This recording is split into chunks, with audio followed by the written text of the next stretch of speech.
Thomas Haller is, I would say, the main character in the Violet Hour. There are three principal characters, and he's maybe the main one.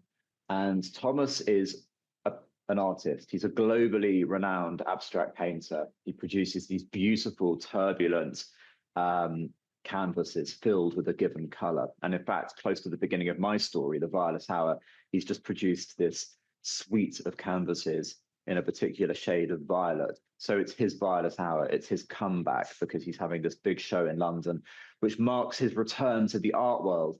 The important thing to know about Thomas is that at the height of his fame, in his mid 40s, he has mysteriously, inexplicably run away from the New York art world, the place where he's lived for the last 20 years. And no one quite understands why he's done this. He's walked away seemingly from everything that had defined him. And we quickly come to realize that he's reached a sort of impasse in his life, a crisis. On the eve of this big comeback show that I mentioned, he feels, I guess, like a total fraud. He feels almost imprisoned by his own image, by this image he has of the famous abstract painter. And he's recently abandoned his longtime art dealer and actually his really old friend, Lorna, who's another main character.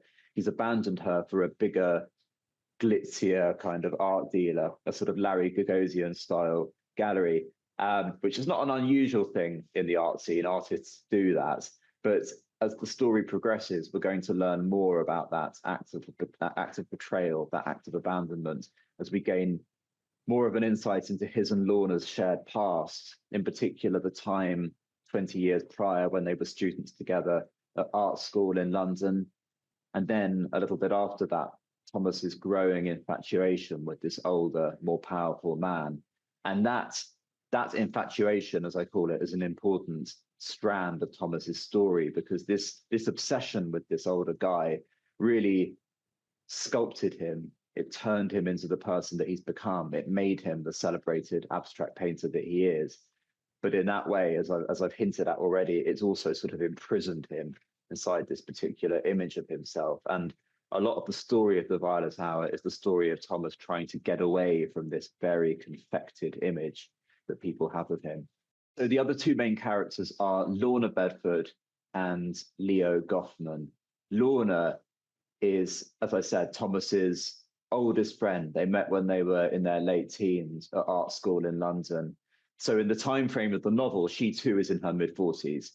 And she has become, by this time, a successful contemporary art dealer. She's a British art dealer, but she lives in New York. Her gallery is in Chelsea, in New York. And for a long time, she was Thomas's dealer, but also his biggest proponent, his biggest supporter. And she also has supported his career all of these years and helped to turn him into the great success that he's become, which makes it all the more painful and startling in a way that he has decided to stop working with her and to go with this other dealer. But at the beginning of the Violet Hour, Lorna is facing her own private kind of crisis because it looks like her long-term girlfriend, Justine, the woman who she's lived with for 10 years, is about to leave her. And she's struggling to come to terms with this and wondering what's going to happen and what her life is going to look like without Justine. So she's at this moment of imminent change and crisis. And thirdly, the other of the three main characters is Leo, who is an 80-something billionaire, I guess. He's a real estate tycoon and he's an art collector. Importantly, because The Violet Hour is so much a novel about art, Leo is a voracious collector of modern and contemporary art. And he's a widower. He lives in sort of regal isolation at the top of one of those pencil thin towers you see on the south side of Central Park. He's built this place and he lives in the penthouse at the top. And he spends his days in a sort of weird state of melancholic isolation, just surrounded by his art treasures, surveying everything that he's amassed, all of his collection, but also ruminating on everything he's lost. Leo is haunted. I won't say too much, but he's haunted by the loss of his wife. He's haunted by certain events from the past. And even though he tries to present an attitude of defiance and not giving a damn to the world, he's clearly somebody who is gnawed at and haunted.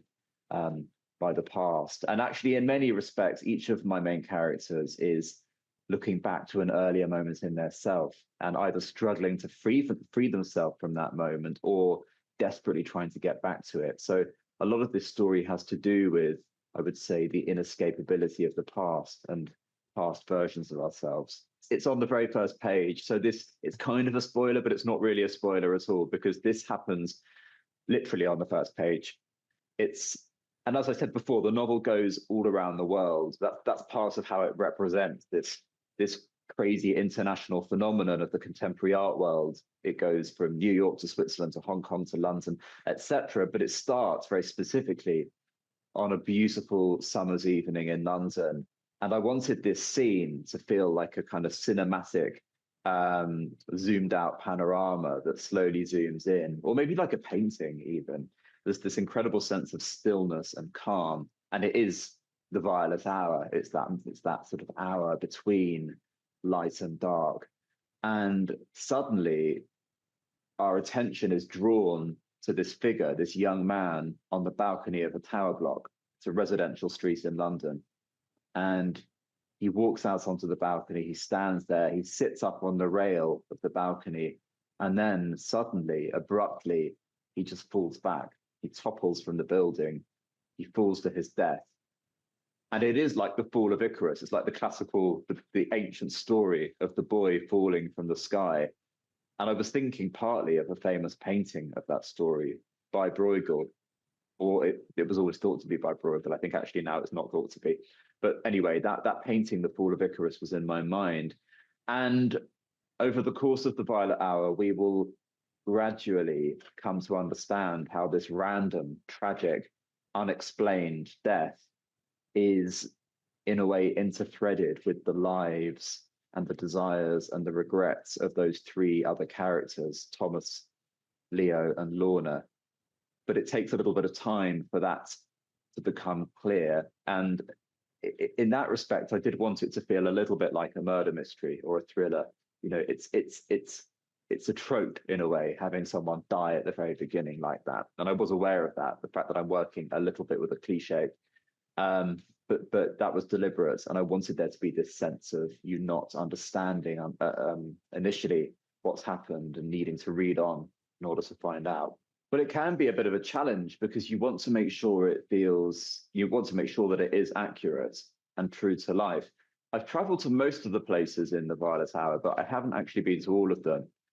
And I should also add that aspects of this novel depict an extremely moneyed, privileged, in a way, closed world. And it doesn't really reflect my life. I mean, I observed this world somewhat from the margins for a long time, but I certainly didn't live the life of characters in this novel, or some of them anyway, like Leo Goffman. So you're having to imagine to some extent what that kind of person's life must be. And one of the settings in the novel, the town of Montreux on the shore of Lake Geneva, it's where Thomas has gone to live. It's where he's built this house of his own design in the mountains just above the lake. I've never actually been there. It's one of the few places in the novel that I had to completely invent by using Google Maps and Google image search and just reading books and learning a little bit about what this place must be like. So there's definitely a degree of invention at work, but usually I'm relying at least somewhat on my own experience of the place, my own memory. I mean, anyone who's been to an art opening or a contemporary art opening has probably had the experience you've just described. There's a lot of performance going on. There are people there who want you to know how clever they are, who want you to know how much better they understand the work than anybody else.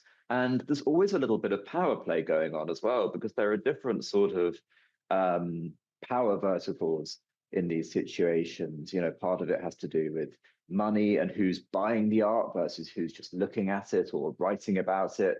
There's the, position of power occupied by the gallerist or the dealer, the person whose gallery it is and who's showing it. There's the artist themselves, who supposedly is at the pinnacle, but there's this complicated sort of ecosystem around them. And I say ecosystem, but also just egos. There are all of these egos in a situation like this. And then I guess at the very bottom of the pyramid or the pile, you just have members of the public who have come to look at this stuff or be baffled by it or wonder what the hell's going on. But I was interested in depicting one of the, I mean, I have a few openings and parties and situations like that in the Violet Hour, and they are fun to depict. I wanted to be careful not to just tip into satire because it's an easy kind of situation to satirize because you do have all of these egos and these slightly ridiculous, affected, overblown personalities. So yeah, with dialogue, I was relying a little bit on memory, or just my knowledge of the sorts of behavior that you witness at these events, the sorts of things people say. Again, mostly it's invented. Very rarely, actually, do I drop something literally that I've heard in real life into the story. It tends to get revised or transformed a bit into something different. Um, I mean, the character you're making me think of when you talk about your experience of going to a private view is I have this character, this curator called Fritz Schein, who everyone describes him as a super curator, which is a particular kind of thing in the art world. It's one of these people who work in a art institution or a museum who have become titanically powerful, and everyone reveres what they say, and the shows that they put on are always thought of as being sort of historically extremely important the moment that they occur. And this guy is possibly more than any of the other characters in the novel. He's a little bit of a caricature. He's exactly one of these sorts of people. And his dialogue was quite fun to write. But you know what? Even with him, towards the end of the story, I wanted him to be more than just a caricature. I did want you to go inside his head more and inside his memory and experience and realize that even someone like that has depth to them.